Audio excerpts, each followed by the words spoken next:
Els habitatges alliberats es fan caracteritzar per la seva lluita enfront dels propietaris, posant al centre el qüestionament de convertir una necessitat tan bàsica com és l'habitatge en una mercaderia més i no considerar-la com un dret. Amb aquesta reivindicació per bandera, sovint altres aspectes han quedat en un segon pla i l'alliberament de gènere n'és un d'ells. La perspectiva feminista entenem que és imprescindible a l'hora de generar un espai on viure de forma més lliure i igualitària.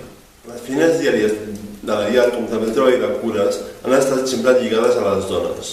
Tothom necessita tenir espais, moments i persones amb qui poder expressar o amb qui poder tractar com estem i com ens sentim. Tothom necessita menjar cada dia i tenir la ramaneta.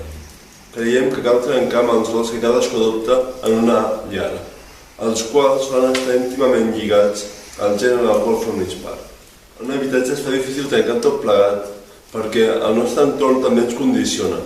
En un sistema que assigna sous diferents per la mateixa feina, segons siguis home o dona, o directament hi hagi feines destinades a homes i altres destinades a homes, fa que condicioni la dinàmica que pugui generar dins de casa.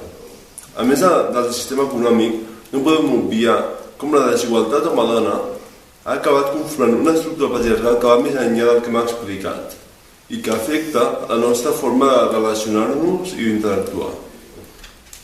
Els rols de poder que es poden construir poden arribar a ser cadenes molt fortes i sovint massa acceptades socialment.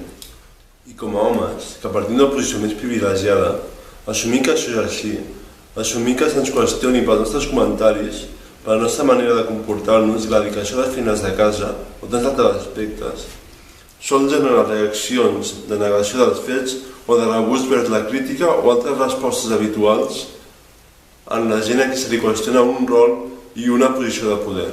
I des d'aquí, i sense voler-nos posar cap medalla, i assumint tota la crítica, volem mostrar la voluntat d'afrontar aquesta lluita amb determinació, però de les paraules als fets hi ha un fort desnivell i cal continuar dia a dia en aquesta línia i tenir clar que no només amb la voluntat un es converteix en feminista.